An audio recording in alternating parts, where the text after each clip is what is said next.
time for cryptonomics, or, as political pundit James Carville back in the 90s noted, it's the economy, stupid. The age-old argument that if the economy is doing well, all else does not matter has been proven again this month. Case in point, the U.S. economy created 145,000 jobs in the final month of 2019 to cap off the 9th straight year in which new hires topped the 2 million mark. But workers still aren't reaping a windfall from that strong labor market through rapidly rising pay. In fact, quite the opposite. And to explain what's going on, I'm joined by Westropp-Evans, senior BLOCKTV correspondent. Usher, so it all looks beautiful on paper and definitely in an election year. Certainly it does. If you're sitting on Wall Street, you're pretty happy right now. Exactly. But what is happening to the little people? All right. So Wall Street has seen some pretty stunning growth in the last several years, but particularly in 2018, we saw the S&P 500 grow by a whopping 30%, breaking through new all-time highs.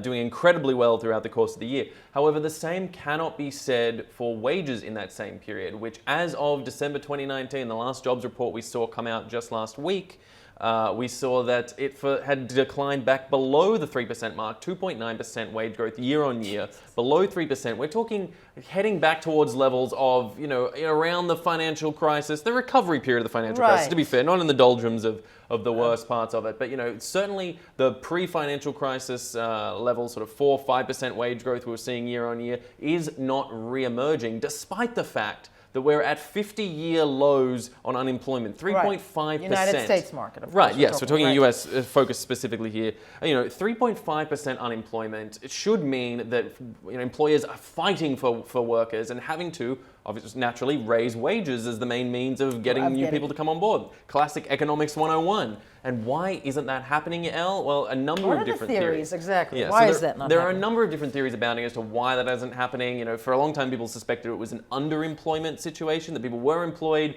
but not enough part-time work. But even the underemployment rate has caught up. So coming into the crypto space, the crypto sphere, there's a big theory that's making the rounds known as the Cantillon effect.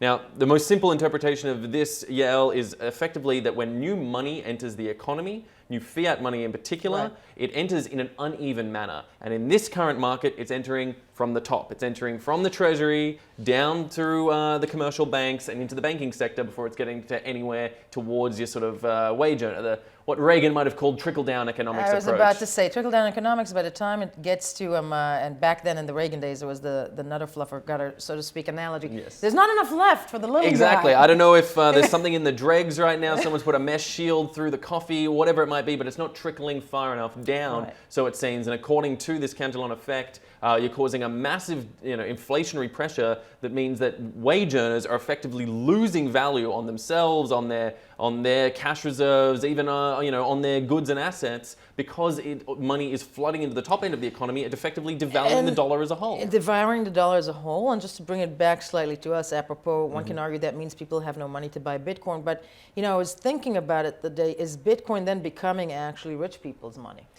I mean, look, potentially, Elle, I suppose it depends where in the cycle. In the States, okay? Yes, of course. Yeah, it depends where in the cycle Bitcoin is. The fact of the matter is, obviously, we've seen the massive increase in the value of Bitcoin over the last decade. That can be, depending on how you break down the economics of the situation, tied to this massive inflationary pressure that's occurred in the US, at least in some part.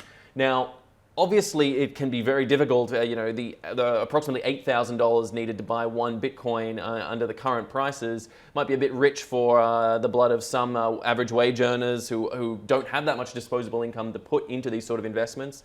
But the beauty of Bitcoin, it can be subdivided into the hundreds of millions of parts. Each Satoshi is a potential investment that could grow into the future. And those who believe in the Bitcoin space and who are advocates of Bitcoin's growth will come and say to you, invest now when you're still part of the 0.1% of the global economy investing in Bitcoin, potentially, that could grow into the future. Not financial advice, to be clear. No, I know. And then, my argument to that, or the argument to that would be, people who make so little money have no time to educate themselves in other ways or in new forms of, new forms of gains and whatnot. And there we go. And there it rolls again. Of Question to you though, because you said that this is slightly reminiscent of the big recession that we saw back in 2008. Right. How reminiscent? Look, I mean, the fact of the matter is there are some fundamental differences back around from 2008 to 2010. Unemployment skyrocketed up to the 10%. That's not the case now. Obviously, no. Now, I mean, that's the making thing. money. There are fundamentals that are very strong. You know, the stock market is strong. Unemployment is low.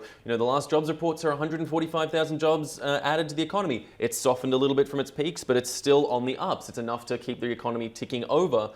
Why wages aren't growing, why this one metric is stagnating so much, Right. it's baffling economists. It's seriously confusing much of the metrics and the understandings that we Right. have of classic economic theory. And there are those out there, as I say, in the Bitcoin space particularly, in crypto space particularly, who would say that there is an obvious problem and it lies with the monetary policy. I was about to say, a great example of that monetary system where the money stays. Asha Westropp-Evans, thank you so much for this bit of Cryptonomics. We were BLOCKTV, and we'll be right back.